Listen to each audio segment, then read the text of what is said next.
guys, and welcome back to another movie review. This one was a made-for-TV movie in the mid-70s.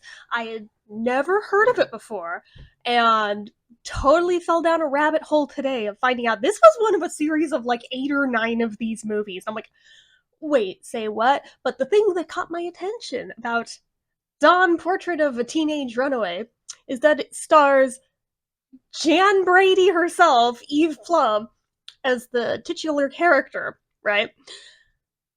She plays a teenage prostitute, and I was like, I'm sorry, what did you say to me? I was like, she plays a what?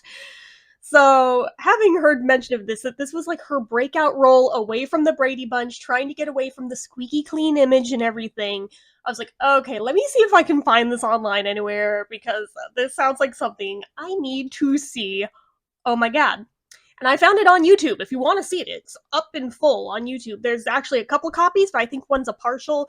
The other one is in full. It's like an hour and a half long, but oh my god. Firstly, can I just say, I totally missed that era of television where they made these made-for-TV movies that, like, showed the horrors of the world, of the teenage world, and, like, they're totally made to, like, scare the crap out of you, even though, for the most part, most people are never going to find themselves in this situation in the first place. But you never know, so it makes for good television. But I noticed with the particular list of titles in this series, there's a common thread through a lot of them, because we've got Sarah T., Portrait of a Teenage Alcoholic, Dawn, Portrait of a Teenage Runaway, Alexander, The Other Side of Dawn, Billy, Portrait of a Street Kid, Sharon, Portrait of a Mistress, Katie, Portrait of a Centerfold. Yeah, you're seeing the theme here. Portrait of a Stripper, Portrait of a Showgirl, Portrait of a Teenage Shoplifter. I'm like, so basically we're going with the sex sells angle. Got it. Okay, well, anyway, this particular one is from 1976, and it's actually the second one in the series. I totally thought it was like the first. I thought it actually was a standalone thing, but then when I went to grab the thumbnail image for this video, in the Google results, I also saw Alexander the Other Side of Dawn. I was like, wait a minute. Is this related? And I mean, it's like similar typeface. I Googled it and, oh, it's the sequel. Yeah, the sequel. And then I Googled a little further. I was like, I actually was trying to find a better image for the Dawn one. And then I found the Sarah T. Portrait of a Teenage Alcoholic. I was like, wait, how many of these are there? Apparently quite a few. I don't know how many of them are on YouTube, maybe all of them, for all I know, but I'm gonna try and hunt down as many as I can, because honestly, this particular genre of TV appeals to my interests. I like the drama, what can I say? So, anyway, so back to this particular one. It pretty much showcases Dawn as like this squeaky clean kid coming up from a pretty dysfunctional upbringing and everything, with a helicopter mom who's using or is an alcoholic or something. I think she ends up going to AA by the end of it, so it's implied she's an alcoholic, but she may have been using other stuff too. I don't know. It was the 70s. Who the frick knows, right? And she's smothering the ever-loving shit out of her, won't let her go anywhere, won't let her do anything, so Dawn eventually gets fed up and up and leaves to California, because of course it's to California, right? I just Another common thread that I've noticed with like the made-for-TV movies that were meant to scare the crap out of teenagers is always California they run away to. I'm over here natively from California, like, so apparently we're the bad guys in all of this just by default. Are bad. But anyway, apparently she like up and goes to what I assume to be Los Angeles, kind of nondescript, but through context clues, I'm pretty sure she went to LA, because of course she did. Like the most stereotypical, you either go to LA, Hollywood, or San Francisco if it's in a movie and somebody's running away to California. It's never anywhere else, just saying. So, she runs away to there, but then finds that it's not so easy when you're only like 15 or 16 to just up and get a job as a minor. Nowhere wants your ass. Funny thing. So, in not being able to find work easily like she thought she'd be able to, she's kind of SOL. She can't find anywhere to even rent a room or anything. She thought she'd be able to, but they want way too much. So she's pretty much left out in the cold, gets sick right off the bat for being out in the elements all night, although it's freaking LA. The elements are not that bad. I'm just saying. I'm just saying. You wouldn't be sick with the flu in a night. Like, just it doesn't matter. It's made for TV. It's fine. It's fine. So, all right, fine. She tries to find work some more and tries to find anywhere that she can even afford something to eat at all. And this one lady is just very overly concerned about the fact that there is a kid who clearly has nowhere to go, no job, has no interest in going home. So she's trying to figure out, should I call the police? Police will probably just send her home, but maybe they can help her. Yeah, well, Dawn catches wind of that and she up and splits before she can get her sent anywhere. But before that, the lady had mentioned that there's like a free clinic she could go to that might be able to help her. So she heads there. And that is where she runs into Alex, who doesn't know her or anything. He just seems to be a nice guy. But going into this, knowing the gist of the plot line, your mind is already going like, oh shit, is he the pimp? Is he the one that gets her into the life of crime as a prostitute? Like, no, he's not. He's genuinely just like a nice dude who wants to help, even though by like today's lens of viewing this, it's like stranger danger, oh my god. But like, um, he's trying his damnedest to get her seen because that cough is really concerning. So he tells a little fib just to get her in quickly because he makes it sound like they both have an STD and they need meds, like, now. Uh, she doesn't know that's what he did to get her in quickly, but it's what he did. And of course, the doctor is basically berating them and everything, and over 200 kids I see a week that come in here with VD, and she's like, I have the flu. All I have is the flu. And she gets really mad and salty over this and leaves, but he follows her, and he's just like, I'm sorry, I just wanted to help. And pretty much explains that he doesn't want anything from her other than her company. Just, I'll give you a place to sleep. Just come home with me. Like, and of course, like, again, through today's lens, total stranger danger. This would never fly in today's world. Like, Good Samaritans or not, like, just that shit ain't safe. Like, even by 70s standards, I'm pretty sure that was not safe. But again, made for TV, so fine. Goes there. There's no electricity turned on or anything because he's broke too. He's a starving artist, but he's just very lonely, it turns out. He actually is not a bad guy, he's just very lonely.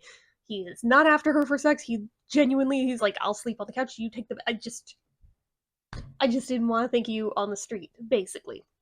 And she's just like, but what do you want? Why are you doing this? He's like, we're friends. It's like, I just met you. But turns out that no, he genuinely just wants to help.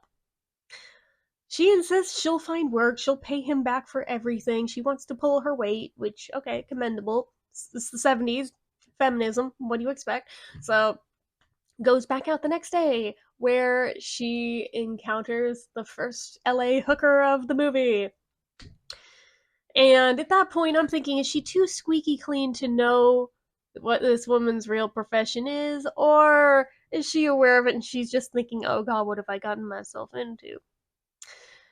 So, the chick is basically telling her name and to call on her if she ever needs help with anything, da da da da da. Kind of gave her the too long didn't read version of what she does, that she makes good money doing it, lives this fabulous life, da da da da da. Yeah, it's one of those kind of things where, like, in hindsight, maybe they stopped showing these kind of TV movies because maybe they were giving people ideas. I don't know. I don't know.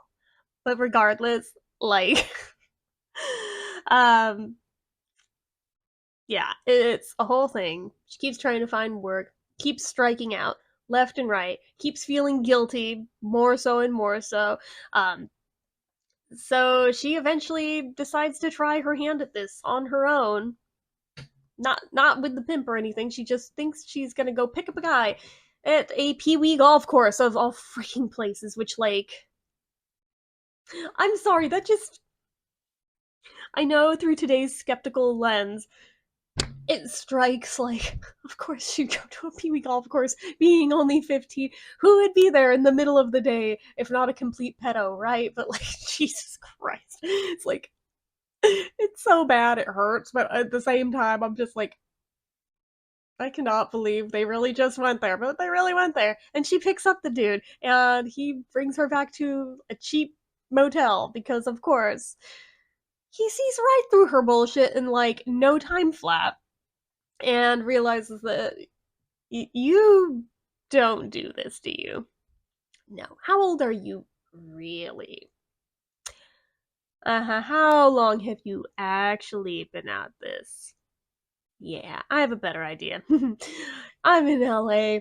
There's millions of hookers all over the place, and yet I end up with the one amateur. Here's $20. Just go.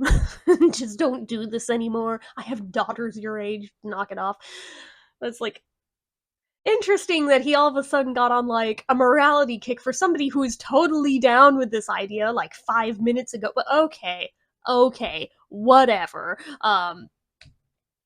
Yeah, I don't even know. But regardless, she goes back and finds man, I'm blanking on her name. Let me find it on the IMDb page for the movie because I'm just blanking on the character name super hard. Frankie Lee. Frankie Lee. Um, finds her again, and she's trying to explain her plight. And Frankie Lee is trying to explain how much better it could be, this, that, the other. But on the other hand, you look way too young for this anyway, so. But as it turns out, she's already told her pimp about Dawn.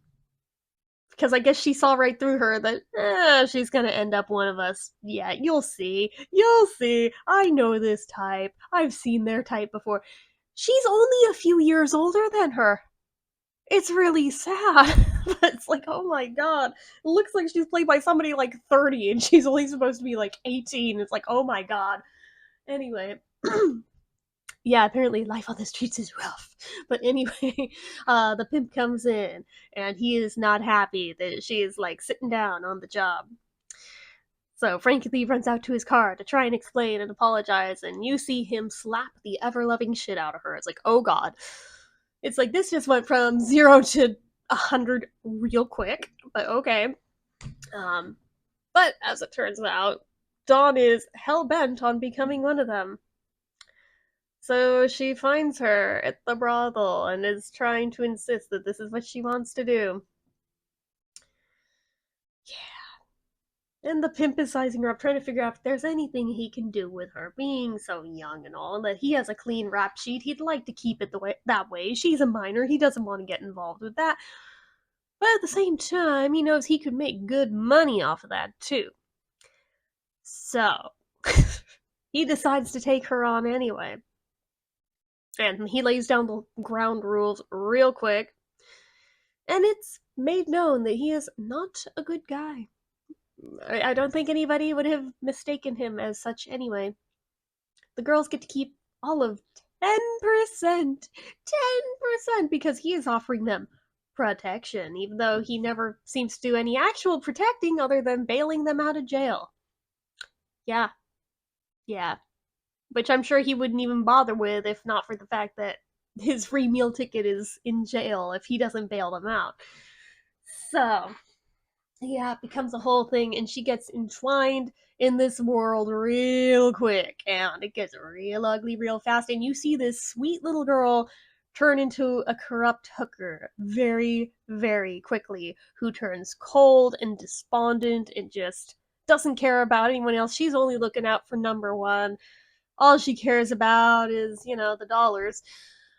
Because she basically knows she has to make it, otherwise she'll potentially get killed by this guy.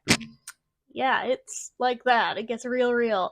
And the guy that she's staying with is trying so hard to get her out of this world. He is trying to save her from it before she gets in too deep. He knows where this road leads. But she won't hear of it because she insists on she wants to help. Yeah. Takes her virtually no time at all to get her ass arrested, which Not for any of the things you would have assumed. She goes and tries to steal a book for the guy she's staying with. Yep. Gets arrested for stealing the book and for assaulting the cop. Genius. So now she has a parole officer that she has to check in with once a week. And now she has that on her record. Yeah, not a good look. Not a good look. Not a good way to start out, but yeah. So she's getting in over her head really freaking quick. This dude is still hell-bent on wanting to save her from this life. The pimp is getting more hell-bent on wanting to get rid of this dude who is trying to get in the way. Yeah. Yeah. It's around this time Frankie Lee gets killed. So that's a thing. Spoiler. But then again, this is an almost 50-year-old made-for-TV special, so I'm not too worried about spoiling it for people. But yeah, so that happens. She is still continuing to get in deeper and deeper over her head. The guy guilt trips the shit out of her that, yeah, if I weren't busy bailing your ass out of jail, she probably wouldn't be dead right now because I could have been protecting her. So she has that over her head, and now she has to work twice as hard to make up for the money that now Frankie Lee can't pull in because she's dead. Cool, cool, no pressure, no pressure. Yeah, and it gets worse as another one of the girls gets bumped off. And she's there as the parents identify her because the parole officer thinks he's going to scare her straight, but it backfires and doesn't work. She's just resenting everybody now. She's resenting the guy she stays with. She's resenting the parole officer. She's pretty much resenting the world. It's the point of, fuck it, what even matters anymore? Who even cares? Yeah, she gets real jaded real quick. And it's around this point that it's like, oh shit, Jan Brady broke out of Jan Brady. Good for you. Good for you. Interesting way of doing it, but alright, I'll allow it. But yeah, it keeps spiraling further and further and further, and it gets so ugly. To the point where the pimp goes after the guy she's staying with and attacks him. And it's literally the only thing that talks her out of continuing down this path. She doesn't want anything to happen to him. She knows if she keeps doing this, he's gonna get killed. Because the pimp made it clear that, yeah, you're gonna stay here with me from now on. If you don't, I'll deal with him. It's like, oh god. And he does attack him. I forget if he stabs him or he shoots him. I think he stabs him. But yeah, it's enough of a wake-up call to her that, oh shit, I am in way too deep. So it's after that, after she sees to it that he's saved and everything, and he's safe, and he's on the mend, she decides, fine, I'll go back home. We'll stay in contact. We'll stay close. But yeah, it gets real dark real quick. This whole time, she's been phoning home every so often, insisting to her mom that everything's fine. Everything's fine. Got a great job out here. Everything's great. It's like, oh my god. And even when she does go home, sees her face to face, and the mom can totally tell that something happened to her while she was gone. She bold-faced lies to her face, and no, nothing happened. Nothing happened. Yeah, it is a rough watch, but on the other hand, it's actually really well done. I enjoyed the crap out of that, actually. I give it a 4 out of 5 star review. Honestly, I thought it was really well done. I think it was a good vehicle for Eve Plum to get away from the Jan Brady image, because while at the start of the movie she certainly still seemed like Jan, by the end of it, no, she did not. So she succeeded in her efforts with that one. I don't know how many people remember that movie still at this point, but for at the time, for what she needed it to do, yeah, very powerful role. Oh my god. And now I want to see the sequel, which is also up on YouTube, but I haven't watched it yet, but probably going to be the next thing I watch, because now I'm like, I need to see what happens. And then I'm going to see how many of the others I can track down. I think the Linda Blair one is also on YouTube. Beyond that, I haven't checked for the others yet, but given those 3 are up, I feel like there's pretty good odds I might be able to find some, if not all the others, so fingers crossed. But anyway, yeah, I found it very enjoyable, and again, I miss that particular genre of made-for-TV movie. Wish they'd bring it back. Hasn't been seen in a long time. I think closest to it I've seen in my lifetime was like the very special episode genre of TV shows as I was growing up, but I like those a lot too. Cheesy as they were sometimes, I still really liked them. But yeah, anyway. I thought it was good. So, for something that I watched totally on a whim that I didn't even know existed until today, I am very pleasantly surprised at how good that was. I was just like, damn, they don't make made for TV movies like that anymore. Man, that was that was harsh, but at the same time, it's really good. So anyway, that is it for this one, guys. So as usual, you know what to do. If you like this video, go ahead and give it a like. If you're not already and you'd like to be, click subscribe, hit that notification bell icon so you never miss an upload. Leave comments down below. Make sure you're following my social media accounts, my Facebook fan page, my Twitter, my Instagram, my eBay, my Reddits, everything and more. It's all down below. And if you like what I do here on this channel and you'd like to help support it, the donation link as always is down in the description. Anyway, guys, till next time, see ya.